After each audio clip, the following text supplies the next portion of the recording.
இனிய உறவுகளுக்கு வணக்கம். இந்து மதம் அப்படிங்கிறது வீரம், மாண்பு நிறைந்த உலகின் ஒரு ஒப்பற்ற மதமாக இருந்துட்டு வந்தது. மொழி, கலாச்சாரம், வீரம், மருத்துவம், கல்வி, விவசாயம், கலை இப்படி எல்லாத்துலேயுமே ஒரு மிகப்பெரிய ஒரு மதமாக இருந்தது. ஆனால் இன்னைக்கு பார்த்தீங்கன்னா ஒரு மானம், வீரம், ரோஷம் எதுவுமே இல்லாத ஒரு மதமாக மாறி போனது. இப்படி சொல்கிறேன், நீங்கள் கோச்சிக்க வேண்டாம். உலகத்தில் பார்த்தீங்கன்னா மிகச்சிறந்த ஒரு வீரன், உலகத்தின் அதிக நாடுகளை வெற்றி கொண்ட ஒரு வீர மன்னன் யாருன்னா இன்னைக்கு சரித்திரத்தில் நம்ம படிக்கிறது அலெக்சாண்டர் அப்படிங்கிற மன்னன். அந்த மன்னர் எந்த நாட்டில் கடைசியாக தோற்று போனார்னா நம்மளுடைய இந்திய நாட்டில் நம்மளுடைய இந்து மன்னன் புருஷோத்தமனிடம் கதிகலங்கி தோற்று போனார்.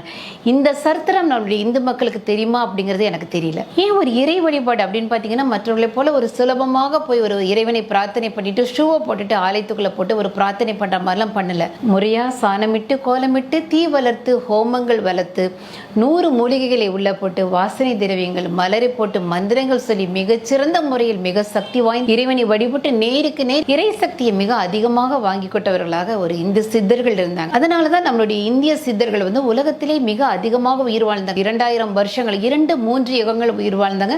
நம்மளுடைய அகத்தியர், போகர், திருமூலர், கொங்கணர், பாம்பாட்டி சித்தருங்கிறவங்க கடைசியில அவங்க ஒரு சமாதியை பண்ணி அதுல உயிரோடு இறங்கி ஜீவ சமாதி தான் ஆனாங்க. கடைசியில இறந்து போகலை. இந்த ஒரு அதிசயத்தை மற்ற எந்த நாட்டிலுமே யாருமே செய்ய முடியல. ஏன் ஒரு சாவு வீட்டுக்கு போனீங்கன்னா நீங்க பாத்தீங்கன்னா சாதாரணமாக ஒரு பிணத்தை ஒரு மரியாதை பண்ணி புதிக்க